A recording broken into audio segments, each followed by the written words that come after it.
Minha namorada me disse: se está achando ruim, então vai lá e arruma outra. Eu respondi: já está resolvido. Depois disso, assinei a renovação do contrato, encontrei um novo colega de apartamento para ocupar o quarto dela, cancelei nossas assinaturas compartilhadas e apenas sorri, porque ela só percebeu que eu realmente tinha seguido em frente quando viu quem eu escolhi para ficar no lugar dela. Valeu demais por estarem aqui. Não esqueçam de deixar o like, se inscrever e dar aquele hype no vídeo para fortalecer o canal. Agora, bora pro vídeo. Tenho 30 anos, trabalho com instalação de vac comercial e moro no mesmo apartamento de 2 quartos há 3 anos. Não é nada luxuoso, mas é limpo, fica em uma área tranquila da cidade, perto dos meus locais de trabalho e a poucos minutos a pé de um mercado. Pago minhas contas em dia, mantenho tudo organizado e gosto de saber exatamente quanto vou gastar todo mês. Minha namorada, Alissa, tem 27. Estávamos juntos há quase 2 anos, e ela se mudou para o meu apartamento cerca de 8 meses atrás. O nome dela nunca esteve no contrato, o meu está.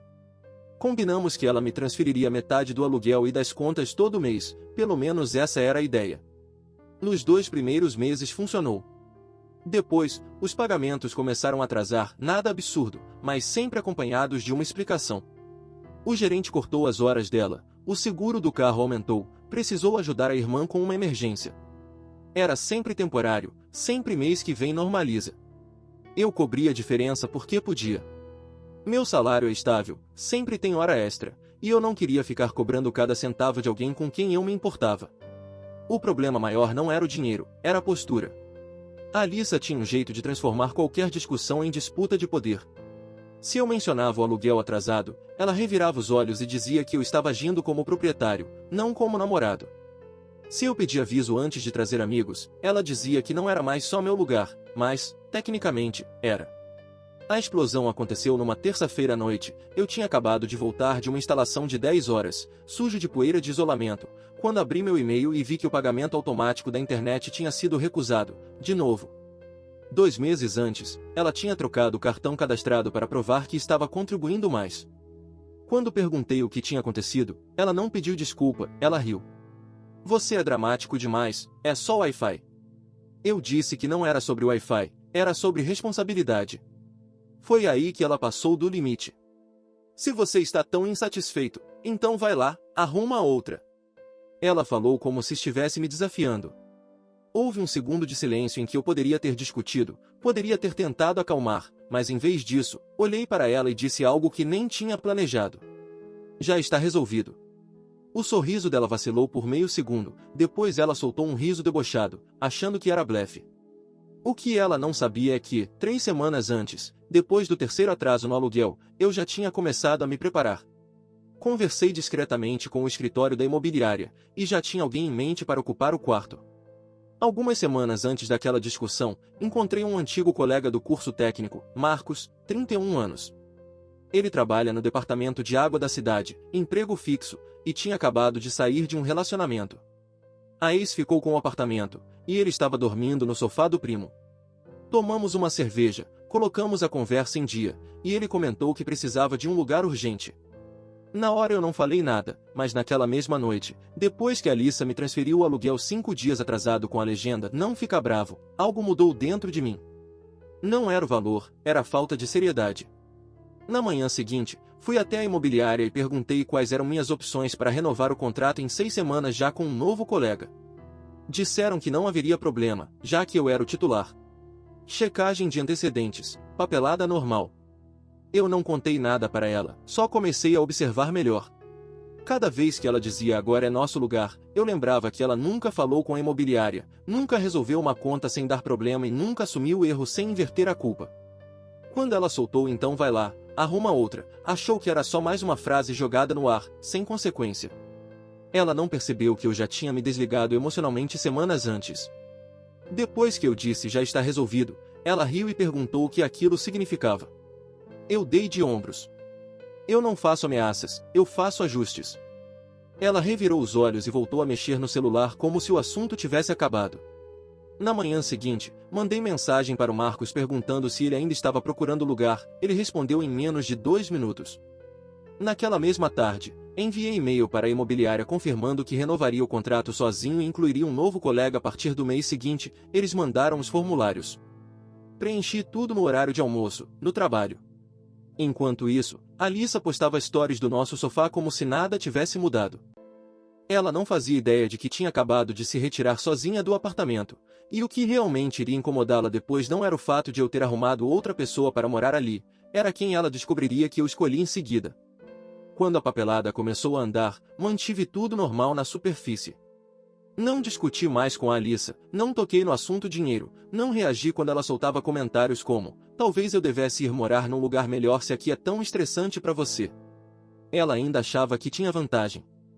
Faltavam 6 semanas para a renovação, Marcos passou na checagem de antecedentes em 3 dias, renda estável, nenhum problema. A imobiliária me enviou os documentos atualizados por e-mail, e eu assinei digitalmente naquela mesma tarde. O novo contrato começaria no dia 1 do mês seguinte, apenas meu nome e o do Marcos. Alissa não fazia ideia. Ela achou que, quando disse vai procurar outra, eu iria me defender ou pedir desculpas. Sempre funcionava assim, ela escalava, eu equilibrava, e a gente reiniciava sem resolver nada. Dessa vez, eu parei de equilibrar. 3 dias depois da discussão, nossas assinaturas de streaming renovaram automaticamente, todas no meu cartão. Netflix, Plano Família do Spotify, mais 2 canais que ela insistiu por causa de um programa que quase nem assistia. Entrei nas contas e cancelei tudo que era compartilhado, deixando só meu Spotify pessoal, sem anúncio, só e-mails de confirmação. Naquela noite, ela tentou ligar um dos programas e apareceu cobrança pendente. Ela gritou do quarto: "Você esqueceu de pagar isso?" "Não, eu cancelei." "Por quê?" "Estou ajustando despesas." Ela me encarou como se eu tivesse ofendido ela, por causa de $20. "Não é sobre $20. Ela cruzou os braços. "Você está sendo mesquinho." Eu não discuti e voltei a limpar a cozinha, acho que foi ali que ela começou a sentir algo mudar. Não era pânico, ainda não. Era desconforto. 2 dias depois, dei um aviso prático: "Só para você saber, a renovação do contrato está chegando, vou reorganizar algumas coisas mês que vem." Ela nem tirou os olhos do celular: "Tá, só não deixa o aluguel subir." "Pra mim não vai." Ela sorriu achando que era piada. A ironia é que ela ainda acreditava que aquilo era um jogo que podia vencer, não sabia que eu já tinha substituído o nome dela na documentação, e definitivamente não fazia ideia de quem atravessaria aquela porta no dia da mudança. Cerca de 2 semanas antes da virada oficial do contrato, o tom dela mudou. Não ficou mais doce, ficou mais afiado. Começou a fazer perguntas específicas demais: "Você já assinou a renovação?" "Já." "E eu continuo nela, né?" Foi a primeira vez que ela mencionou o contrato diretamente. Olhei para ela e disse: "A papelada já está resolvida." Aquilo irritou mais do que um sim ou não. O que isso quer dizer? Quer dizer que eu cuidei disso. Ela odiava quando eu respondia em frases curtas e calmas, não dava espaço para confronto. A situação do dinheiro também não melhorou. A metade do aluguel daquele mês chegou 8 dias atrasada. Quando lembrei, ela suspirou alto: "Você age como se eu estivesse tentando te passar a perna." Eu não respondi, porque, naquele ponto, eu já não estava preocupado em ser passado para trás, eu já estava saindo. 3 dias antes da nova vigência, mandei mensagem para o Marcos: "Confirmado sábado de manhã." Ele respondeu com um joinha e disse que já tinha alugado um UAU pequeno. Naquela noite, a Alissa anunciou que planejava um encontro no fim de semana seguinte, só os amigos, nada demais. "Não vai dar." Ela levantou os olhos. "Por quê?" "Porque a dinâmica da casa muda no sábado." Ela piscou. "Muda como?" Foi aí que eu falei direto: "Você não está no novo contrato." Silêncio. Não foi dramático, foi pesado, ela processando. Primeiro, ela riu: "Tá, e isso significa o quê?" "Que sua saída é sexta-feira." O sorriso caiu. "Você está brincando." "Você mandou eu procurar outra pessoa, eu procurei. Renovei com um colega que paga em dia." O rosto dela ficou vermelho. "Você não pode simplesmente me expulsar. Você não está no contrato, e eu avisei." Ela levantou tão rápido que a cadeira arrastou no chão. "Isso é absurdo. Você vai escolher um cara aleatório em vez da sua namorada." Eu corrigi: "Estou escolhendo estabilidade em vez de caos." Foi quando ela perdeu o controle. "Você acha que vai ser mais feliz com um colega chato?" Eu não sorri ainda, mas quis. Porque o colega não era a parte que mais iria incomodar, a parte que realmente iria atingir ainda nem tinha acontecido, e ela não fazia ideia. As 48 horas seguintes foram previsíveis. Primeiro, negação. Você está exagerando, só quer me assustar. Depois, raiva. Você vai jogar fora 2 anos por causa de aluguel e Wi-Fi. Depois, culpa. Depois de tudo que eu fiz por você. Eu mantive a mesma postura em todas as fases, calmo, firme, sem recuar. Ela começou a ligar para as amigas na sala, falando alto de propósito, garantindo que eu ouvisse. Ele está exagerando. Está escolhendo um colega de quarto em vez de mim. Ele pode fazer isso? Podia, e ela sabia. Na quinta noite, finalmente entrou em modo negociação. Tá, eu pago mais. Cubro todas as contas, a gente refaz o contrato juntos. Foi a primeira vez que ofereceu responsabilidade real, também foi tarde demais. Nunca foi só dinheiro. Era o desrespeito constante, as ameaças jogadas em discussão como se não tivessem peso. Eu disse com calma, a papelada já está finalizada. O maxilar dela travou. Quem é? Marcos, amigo do curso técnico. Ela bufou, ótimo, mais um cara suado de vaca. Quase ri, não é essa a parte importante. Ela estreitou os olhos. O que isso quer dizer? Eu não respondi, porque o sábado responderia por mim. Sexta chegou, e ela arrumou as coisas mais devagar do que precisava, claramente esperando que eu recuasse no último minuto.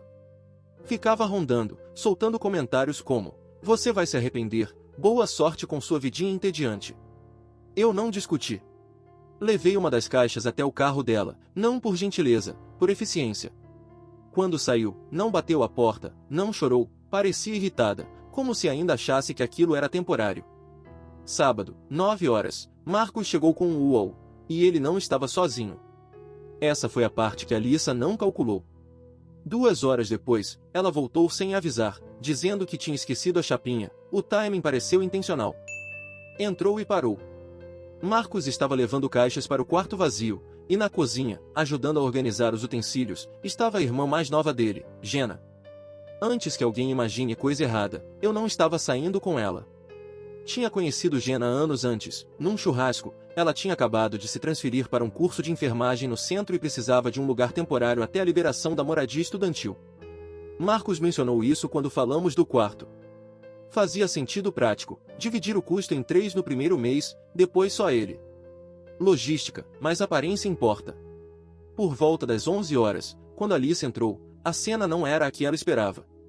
O ar mudou na hora. Os olhos dela foram direto para Jenna. Quem é ela? É a irmã do Marcos. Vai ficar por pouco tempo até a residência abrir.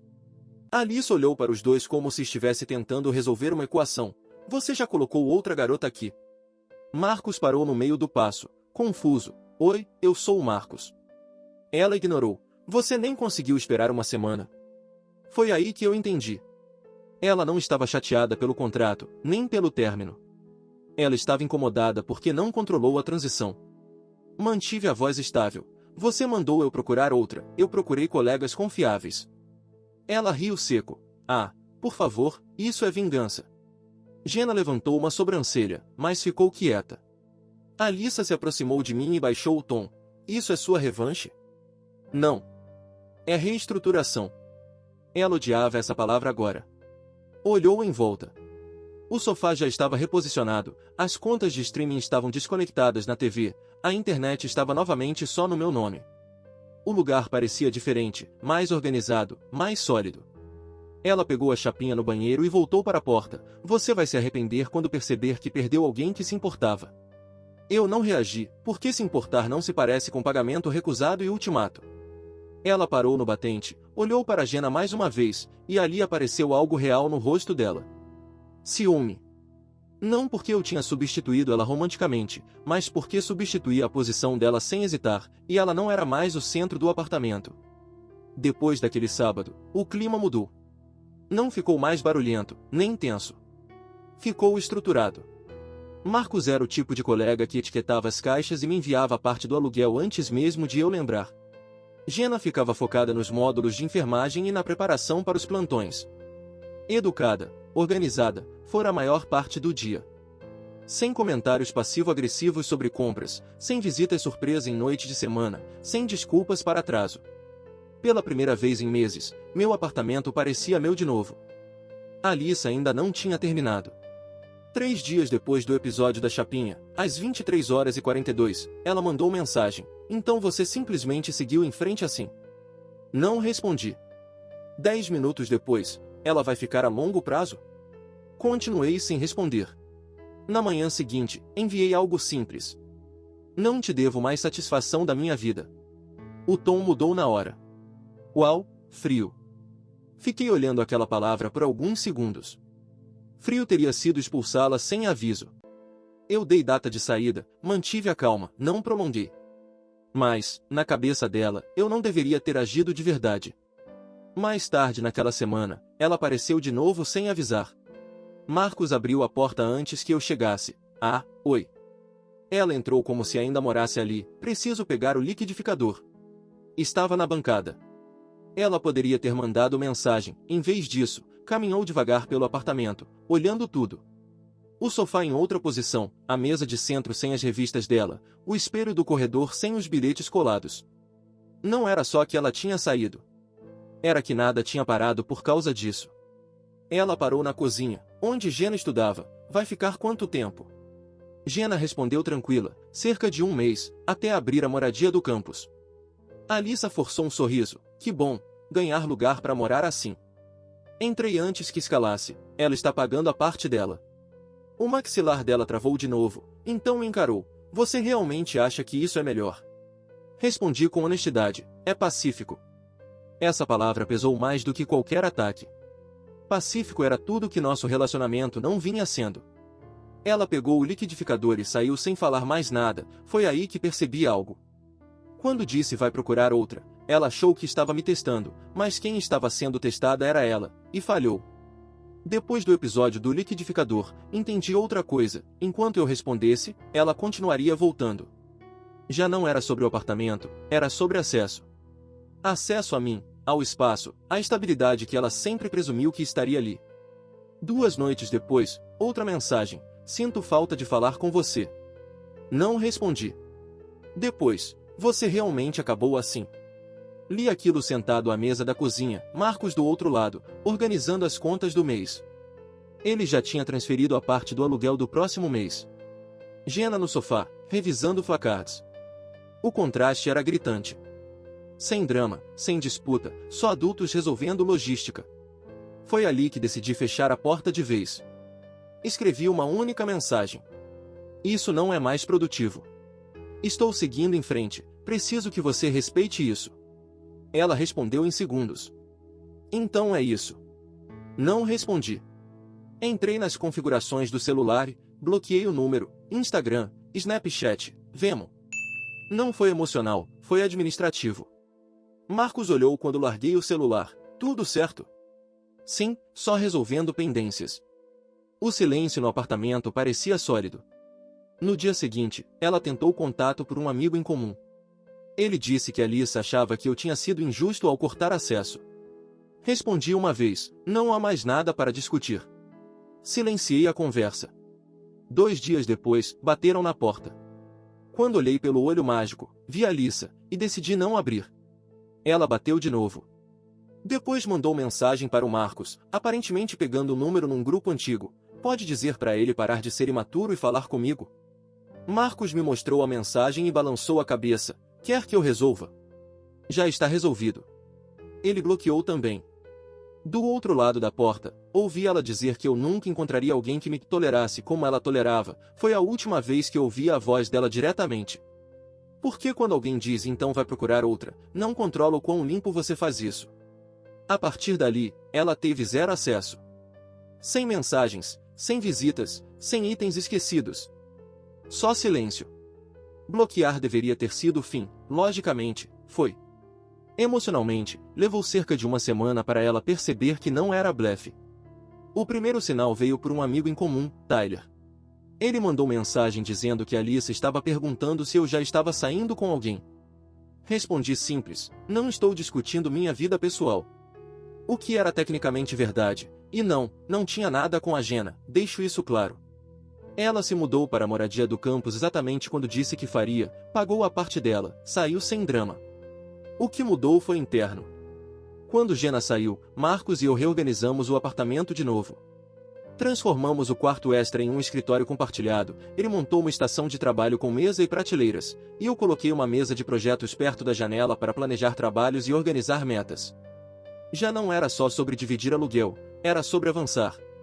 Uma semana depois, encontrei alguém na academia. Claire, estudamos juntos no ensino médio, mas não nos falávamos há anos. Ela tem 29, trabalha com fisioterapia, energia tranquila, zero caos. Depois de um treino num sábado de manhã, fomos tomar café. Nada dramático, nada apressado, só um clima leve e tranquilo. Essa foi a parte que Alyssa acabaria percebendo, mesmo bloqueado em tudo, círculos sociais se cruzam, histórias circulam. Cerca de 3 semanas depois de eu bloquear, soube que ela passou na administração do condomínio perguntando se ainda podia receber correspondência ali. Disseram que não. No mesmo fim de semana, Marcos e eu fizemos uma pequena reunião de inauguração. Nada exagerado, só alguns amigos, comida simples, música baixa o suficiente para conversar. Claire veio. Não como anúncio, só como alguém que eu estava conhecendo. Em determinado momento, alguém me marcou numa foto em grupo. Não era pose, não era romântico, só gente rindo numa sala que antes parecia tensa. Na manhã seguinte, 3 chamadas perdidas de um número desconhecido, e um correio de voz, era Alyssa. Então era isso que você quis dizer com já resolvido. Ali estava, sem grito, sem ameaça, só entendimento. Porque nunca foi sobre a Jenna, nem sobre o colega de quarto. Foi sobre o fato de que eu não desmoronei, não implorei. Eu ajustei, e ela só entendeu completamente quando viu que eu segui em frente calmo, discreto, sem precisar da reação dela. Não liguei de volta, porque não havia mais nada para dizer. O áudio ficou na caixa de entrada um dia inteiro antes de eu apagar. Não ouvi de novo, não analisei o tom, não enviei para ninguém pedindo opinião, só deletei. Uma semana depois, encontrei uma amiga dela no mercado. Ela me olhou como quem espera drama, então, você seguiu em frente rápido. Dei de ombros, segui em frente com intenção, é diferente. E esse foi o último contato que envolvesse algo relacionado a Alyssa. Claire e eu ainda estamos indo devagar, sem anúncio oficial, sem declaração pública. Só tempo consistente juntos, comunicação clara, sem joguinhos. A parte mais irônica? Alyssa dizia que ninguém aguentaria meu jeito sério com dinheiro e responsabilidade. Descobri que a pessoa certa não sente que está aguentando, sente que está alinhada. Marcos continua morando aqui, aluguel sempre em dia. O apartamento está calmo, sem pisar em ovos, sem ultimatos jogados em discussão, e eu não sorrio por vingança. Sorrio porque não me sinto testado. Quando alguém diz vai procurar outra, você tem 2 opções: discutir ou ouvir. Eu ouvi. E quando ela percebeu que eu falava sério, o contrato já estava assinado, as assinaturas canceladas, a porta fechada, e eu já estava construindo algo mais silencioso. Às vezes seguir em frente não é barulhento, é administrativo e definitivo. Obrigado por ficar até aqui. Se curtiu o conteúdo, não esquece de deixar o like, se inscrever e hypar o vídeo. Até o próximo relato.